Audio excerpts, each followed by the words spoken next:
Is Tim Beck and Devin Leary a package deal from North Carolina State to Coastal Carolina? It's Locked On Sunbelt. You are Locked On Sunbelt, your daily podcast on the Sunbelt Conference, part of the Locked On Podcast Network, your team every day.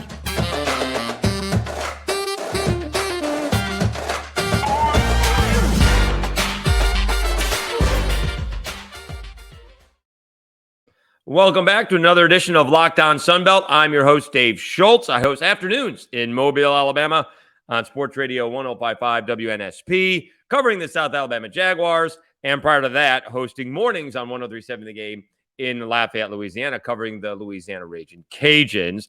Lots of portal news going on right now. One of them may have a big effect on one guy going to the portal may have a big effect on a Sunbelt team in a bowl. We will get to that at the end of the show. But big news yesterday, I guess I did miss it actually a couple of days ago. Tim Beck, NC State's offensive coordinator and quarterback coach, heading to Coastal Carolina. He's been already hired by the Chanticleers rather quickly, and that may bring a quarterback with him. We will see if that's the case. But let's start off with Tim Beck. First, I like the way that Coastal Carolina went about this. Usually these days, it's a search firm. And you go through that, and they handle everything, and it takes a week or two. And mostly that's so there's no Freedom of Information Act emails, right? Maybe eventually you get down to the final three, but it's mostly going back and forth with the search firm and the agents, and they're handling all the emails. And then maybe when you get down to the final, couple, then the AD gets in on it. So that's why that's all done through a search firm. But it used to be, I don't even think it was that long ago, but maybe it was, that we always were told that the AD has, he's got a list of guys that he wants. There's a, I don't want to say resumes, but he has the list of coaches that if he has to fire somebody or they take another job, I'm ready to go. And that's what it seems like Coastal Carolina was ready with this situation. Alan Blondin, writing on myhoarynews.com, Coastal Carolina had chosen Jamey Chadwell's successor by the time Chadwell announced Sunday morning that he was leaving Coastal after 6 seasons in the program to take the head coaching job at Liberty. The school's administration, including President Michael T. Benson, Chairman of Athletics Joe Moglia, he used the former coach, and he retired, leaving the way for Chadwell, and Vice President of Intercollegiate Athletics Matt Hogue had been preparing for Chadwell's departure with the program's success over the past 3 years, during which the Chants are a combined 31-6, including 9-3 this season. I was a little surprised they didn't get more play last year, but I think there were a few rumors on that he may have been talking to somebody. Obviously, Georgia Tech at one point in time seemed to have some interest. And so when all that started happening, obviously, Benson, Moglia, and Hogue all started, we got to make a decision here. We need to start moving, and we don't need to wait for Jamey to get the job because he's probably going to get one. And then you had the whole thing at the bowl game where apparently he had a meeting and he told his team, I haven't signed a deal yet. I have talked to Liberty, and we got a lot of yada, yada, yada. I'm not sure why anybody can't be honest. I mean, it's not, these kids are not stupid. They know what's going on. I wondered why Liberty was a better program than Coastal in terms of the conference and the facilities. But when you're offering $1 million at Coastal Carolina and $4 million at Liberty, that answers a lot of those questions. So that's why Jamey Chadwell went. I don't know how much more he can win at Liberty versus Coastal Carolina. I'm not sure I agree with those who may think that. Hugh Freeze kind of built that program. Hugh Freeze is what took Liberty to the next level, that and Malik Willis, obviously. And they had a good year this year as well, although they did lose the last three, while Hugh Freeze was searching and ended up getting the Auburn job from Liberty. Nonetheless, I kind of like what they did and how they went about it and doing it right away. None of this drawn out stuff. The portal opened today, or opened yesterday on Monday, and signing day is in a couple weeks. Beck comes with a ton of experience, been coaching for 35 years. His paths crossed with Moglia while Moglia was at Nebraska. Obviously, he knows the regional area as coaching at NC State. So is Raleigh, not all that far away from South Carolina and Conway, the Myrtle Beach area. And so they'll be right at home of recruiting that area. So also, interestingly enough, it will be interesting. And obviously, the 60 is the new 50 type of deal. But he's 56 years of age. So he's not a spring chicken. So who knows if he's going to use this job as a stepping stone, whereas maybe he does a good job and they up his pay a little bit or a lot, as the case may be, depending on how well he does. And he likes living there. And, this is a young man's game. It's really tough. You do have Kurt Cignetti, who's doing very well at JMU, and he's sticking around. He's 61. And I think my guy, Dino Babers, up at Syracuse is over 60 years of age. So they're not looking to, take a step back to take a step forward type of deal.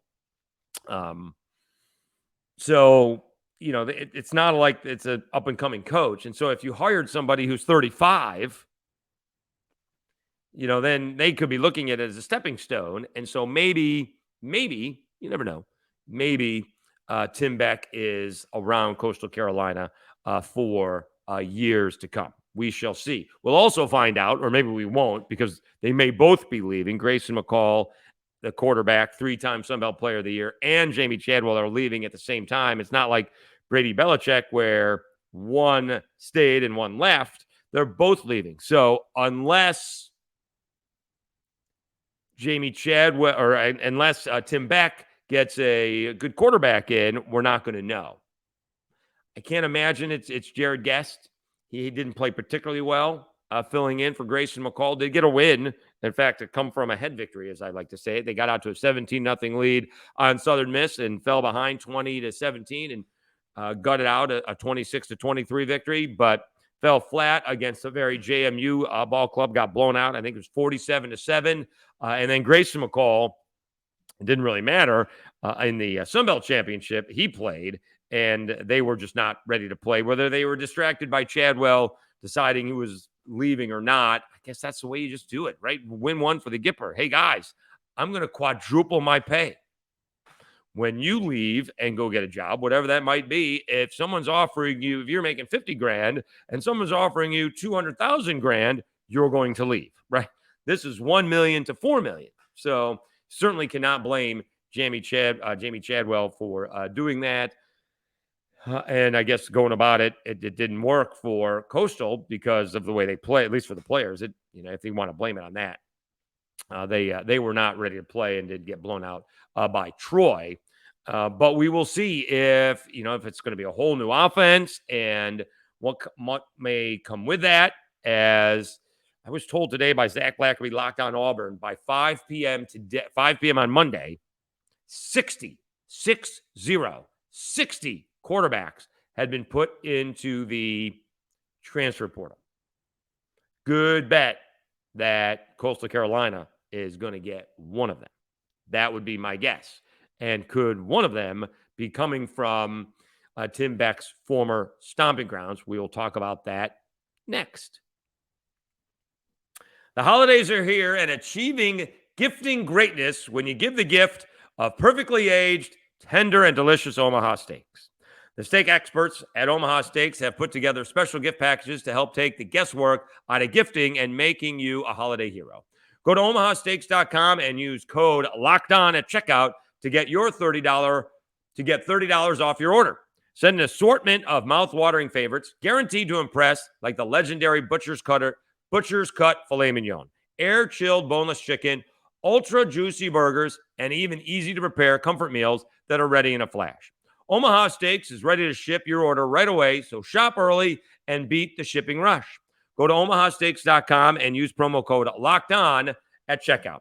Omaha Steaks is a gift from the heart, a gift that will be remembered with every unforgettable bite Order with complete confidence today, knowing you're ordering the very best.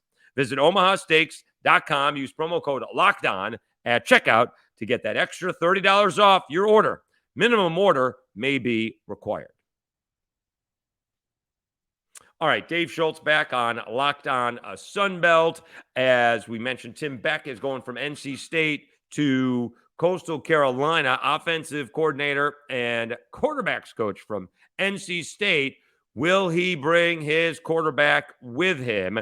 That would be Devin Leary. Devin Leary was the starting quarterback for NC State and was off to a pretty good start this year. They were 4-1 before he got hurt, I believe, in the Florida State game. NC State ends up winning the Florida State game because Mike Norvell screwed that up. But they beat Charleston Southern. They beat Texas Tech. They beat UConn. Gave Clemson a little bit of a battle, losing 30-20. He was 28 of 47 in that game, 245 yards and a touchdown and interception. Was sacked 3 times in that ballgame. And again, does hang on. NC State did hang on to beat Florida State 19-17. In that ballgame, Florida State was in line to kick a game-winning field goal, but for some reason, Norvell or somebody called a fade route in the end zone and it ended up being intercepted. So not a smart play there. But Devin Leary was injured and was out for the rest of the season. Let's see here. He had 61% completion percentage, 1,200 yards, 11 touchdowns, 4 interceptions. Had a monster year last year. Well, about 3,400. Pretty good year. Almost just over 3,400 yards, but 35 touchdowns and only 5 interceptions. So this year, through 4+ ball games, he did not have that. He did have 4 touchdowns against Charleston Southern and 4 touchdowns against UConn, but no touchdowns against Texas Tech and only 1 touchdown against Clemson and 1 touchdown against FSU before he got banged up.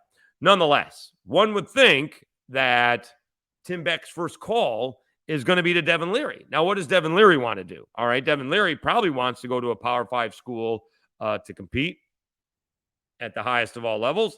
I would guess that would be my first inclination. But does he want to go to a place where he knows the system, doesn't have to learn the system, has to learn the players, but he could very easily end up at Coastal Carolina and try to have a monster year in the Sun Belt. You still got to deal with App, still have to deal with JMU, still have to deal with Marshall. Those teams have really good defenses. And so wouldn't be necessarily a cakewalk, but we'll see where Devin Leary wants to go. I would not put it past him that he would end up with Tim Beck at Coastal Carolina.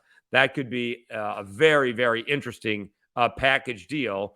And again, I can't find, I had this, let me see here, where the transfer portal. On 3 website, transfer portal. They had these all here. QBs, again, 60 of them were in the transfer portal, but a couple of them had already made their decisions. I think it's Phil Yurkovich from Boston College. He went to Pitt because Keaton Slovis from Pitt transferred out. And then you had the Michigan QB who went into the portal. That's Cade McNamara, and he's going to Iowa. That's an interesting choice. But I would presume a lot of these are done, I mean, maybe this week. I would presume if Devin Leary is interested in going to Coastal Carolina, that decision's coming fast. He's going to find out what's out there fast, and if he doesn't find anything to his liking, he's going to end up at Coastal Carolina. All right. Because if Tim Beck is interested in Devin Leary, he's going to say, I would think, hey, Devin, are you interested? Coach, can you give me a day? I can only give you a day because after that, I got to go out and get somebody. So I will give you a day, whatever that day is. Was that day Monday? Is that day Tuesday? Whatever the case is. All right. Maybe maybe they don't like each other. So maybe the offer's not out there. I do not know. But it would seem to be super convenient if Devin Leary ended up at Coastal Carolina. And again, the quicker that happens, I would not be surprised. I mean, there's a lot of guys in the portal. And so it'll be interesting to see. How about this? 908 guys have gone into the transfer portal. 908. Only 25 have committed. We'll find out what happens here with these quarterbacks, because you do have some pretty highly touted quarterbacks, including one who is deciding to leave his bowl-bound team. And that is going to help potentially a Sun Belt team. We will tell you about him next. But right now, I need to tell you about something that you need to hear. You got to try this. I'm talking about Built Bar's new reimagined flavors. You got the cookie dough topper, coconut brownie bar, coconut brownie topper, white chocolate peppermint granola. It's Built's take on the granola bar, so it's more than filling and still incredibly tasty. And candy cane brownie puffs, Built Puffs are like biting into the universe's most delicious cloud. First off, for anyone who hasn't tried Built Bars before, they're literally the best tasting protein bars ever. They're revolutionizing nutrition as we know it, with 100% real chocolate, 17 grams of protein, and shockingly low sugar and calories, just 130 calories. Just sink your teeth into the first bite, and it'll change your life forever. I'm not kidding. There'll be a time before you try these Built Bars and the magical, wonderful time afterwards. You're probably wondering which is my new flavor, and I just can't answer it because they're all unbelievable. They're all different, so you can order a mixed box and try all 5 flavors for yourself. Built. You got to try this. Get 15% off your order right now by using the code LOCKEDON15 at Built.com. All right, so we've been talking about Tim Beck going to NC State from going to Coastal Carolina from NC State, and will he take his quarterback, Devin Leary, with me? Meanwhile, one of the top quarterbacks in the entire nation, second, basically, in many categories, is Austin Reed for Western Kentucky. He replaced Bailey Zappi, who came down to the Senior Bowl and was later drafted by the New England Patriots and sitting behind Mac Jones on the Pats bench. Austin Reed is second in the nation in just about everything. Second in the nation in touchdowns, as 3 guys are tied for first. Caleb Williams from Southern California, 37. Clayton Tune from Houston, 37. He's coming to the Senior Bowl. And C.J. Stroud from Ohio State will be playing in the college football playoff. He's got 37. Right behind those 3 guys, Austin Reed. Pass yards. Who's number 1? Michael Penix Jr. from Washington, who, by the way, decided he is returning back to Washington. Austin Reed is second in passing yardage, almost 4,250 yards. And he is second in pass completions. Only Will Rogers of Mississippi State has more. Austin Reed has 353 pass completions. So what is this going to mean for a Sun Belt team? Well, Western Kentucky, wouldn't you know it, is coming to New Orleans to play the South Alabama Jaguars December 21st. If there's no Austin Reed, who is going to end up being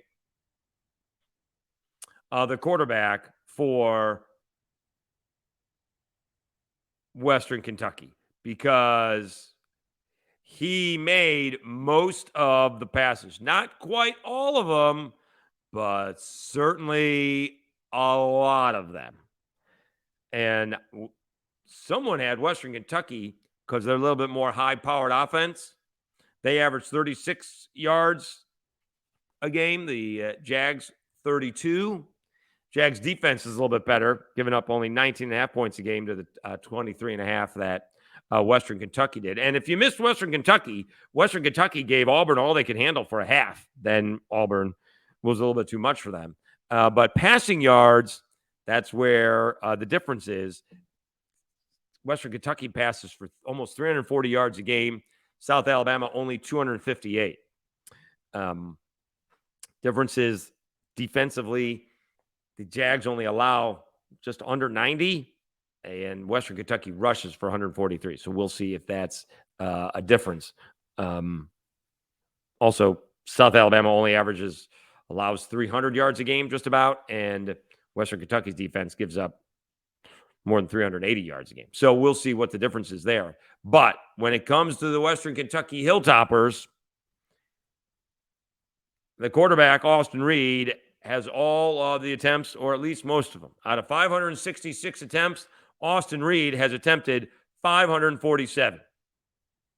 Darius Ocean, which is a great name, 12 attempts, 7 of 12 for 135 yards, a couple touchdowns and interception. Caden Veltkamp with 4 attempts, completed all 4, by the way, 4 for 4 for 25 yards. And Dalvin Smith with a wide receiver throw. So, again, out of 566 passes, Austin Reed, 547 attempts. What is Western Kentucky going to do? Now, he may decide to come back. He can go into the portal and come right back out. But I bet you that decision's got to be really quick, right? This is not the Sugar Bowl that Alabama's playing in, where they can do their finals. They can have a little time off, and they can practice for 2 weeks. The game is in 2 weeks from Wednesday. So I presume Western Kentucky is coming down on like Sunday or something like that into New Orleans beforehand. And so that you have a couple of activities, Sunday, Monday, and Tuesday before the game. Maybe they're coming down earlier. I don't know what the case is. Not yet anyways. But I would expect so that makes it a week and a half. I would expect we're going to have a decision on Austin Reed. He went into the portal. We'll see if he comes out. But if he is into the portal, who the Western Kentucky quarterback is going to be is a good question. So that is news for the Sun Belt for sure, as South Alabama is going to be the recipient of that good news. So far, by the way, in the portal, not a lot from the Sun Belt. A couple of guys. James Madison had a couple of guys. Antonio Colclo, a edge rusher, and he's a redshirt junior. Antonio Webb Jr., a redshirt freshman cornerback, has gone into the portal. Let's see here. Marshall has Emmanuel Bolagoon, a defensive lineman, 6'7", 240, sophomore. But Old Dominion had more than a handful. Levi Wentz, redshirt freshman linebacker. Allie Jennings was the big one. It looks like, he's deciding between Duke and Virginia Tech. All right. Those two teams, Allie Jennings, a highly touted wide receiver. Then you got Jihad Scales. He's a safety. Alex Solano, linebacker. Aaron Moore, wide receiver. Robert Kennedy, safety. Damian Charity, cornerback. And Blake Watson, who had a good season as a running back, should get some look-see as well. So right now, but that is 1, 2, 3, 4, 5, 6, 7, 8. So far, that's all that's listed, although there were a couple from South Alabama who are in there, but they left the program during the season, so they're no longer with the program. We'll see if that's listed here a little bit later on. But right now on on3.com, only James Madison, Marshall, and Old Dominion are listed as Sun Belt teams that have guys in the portal. So not much as of right now. I'm sure more will get in there. It's not going to be like that. No one's going to leave the Sun Belt team because some guys, doesn't matter what level you're at, someone always seems to be ahead of you. All right, thanks very much for tuning in. We'll continue to, talk about the portal and the coaching changes and start looking at the bowl games as well. And we do have to get to basketball because that is rocking and rolling as well. Once again, I am your host, Dave Schultz. Thanks again for tuning in to Locked On Sunbelt, your team every day.